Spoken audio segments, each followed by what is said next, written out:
Hello, welcome to Oxford Heirlooms.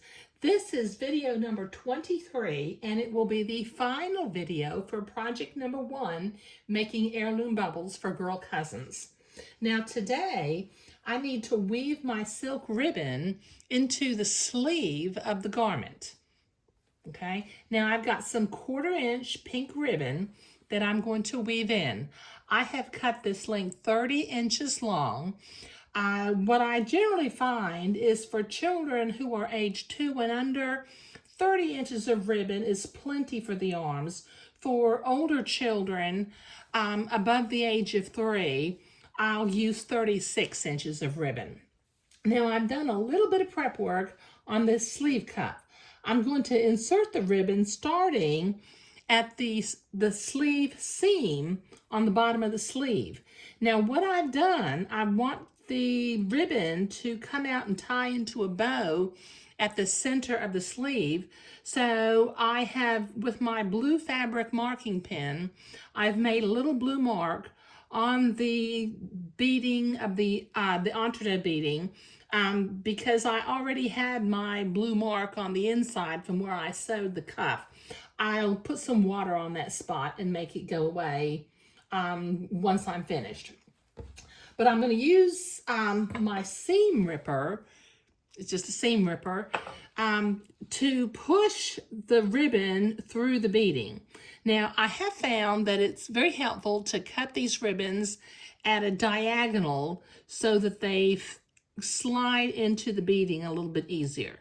Now, I'm going to, at the center of the bottom of the sleeve, I'm going to weave one side of the ribbon on one side of the French seam, and then without making sure that the ribbon doesn't twist, I'm going to weave the ribbon on the other side of the cuff also.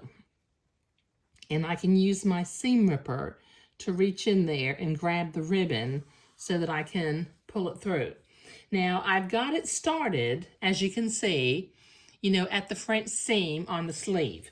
Now I need to make sure my ribbon is even on the sleeve, so I'm holding the two ends together and I will pull the ribbon like that until the two sides are even.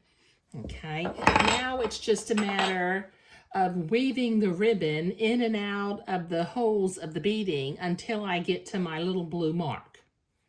I'll do one more. So you want to be careful to not miss a beading hole. Go in one beading hole, come out the one next to it, and you'll do that all the way around until you come to the blue mark. Now I've already done the other little pink sleeve, and I've tied a little bow. What I need to do is I need to come back with some water and put some water on that little blue mark so it will disappear. Now, as you're weaving the ribbon through the beading, the ends of the ribbon take a little bit of a beating. Sometimes they get a little bit raggedy.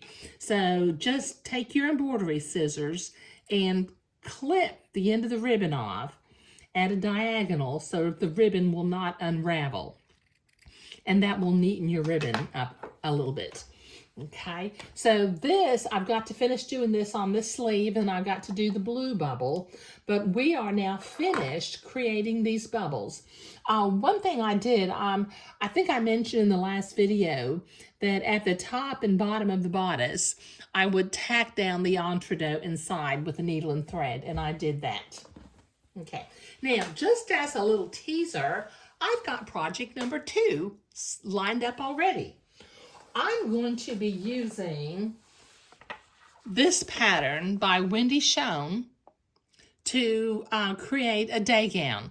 Now, this pattern is called Baby, and I'm not sure if the pattern is out of print, but you may still be able to find it at some specialty stores and on Etsy. Now, I'm not going to be following the pattern exactly. If you see on this pattern, it's got sort of like a little Peter Pan collar with some smocking up at the shoulder detail. It's got gathered sleeves, and it's got a bunting at the bottom of it. Now what I've done, the pattern, I'm using the basic pattern, but I have sketched up the day gown that I'm going to be making. What I want to do, instead of having a flat Peter Pan collar, I'm going to have a smocked collar along with the smocking on the front of the garment. I'm going to add a little ruffle detail on the sleeve rather than having elastic at the sleeves. And rather than having a bunting, I'm going to hem the bottom of the garment. But other than that, I should be following the pattern pretty, pretty right on. Now, I've got some scrumptious materials already that I'm going to use. I've got some white Swiss Nylona that will be for the body of the garment. And I've got some itty bitty 1/4 inch pearl buttons. Now, on day gowns, I like to use 1/4 inch buttons, but on garments for children who are not newborn infants, I'll use 3/8 of an inch buttons. Now, I ordered some Swiss edging. It's got some lavender embroidery along its scallop bottom, and it's got some lavender flowers with some little green ribbons. I will be running this edging through my pleater so that I can smock the collar, and then I'll attach it to the day gown. I've also got some purple thread made by Metler, and I'm going to be making a bonnet also. So I've got a little bit of lavender silk ribbon in 2 different sizes. When I start project number 2, I promise I will have a materials list for video 1 of project 2. So that's that. But like I said, we are now finished with the bubbles. Okay, I still need to weave the ribbon in on the blue bubble, but that's my last thing to do. I haven't made blue marks on these sleeves yet, but I'll do that before I weave that in. But this has been a lot of fun. Project number 1 was on making heirloom bubbles for not twin cousins. Obviously they're not twins if they're cousins, but for little girl cousins. So, and that's what I'm doing today, and that's what I'll be doing in the future. Thank you.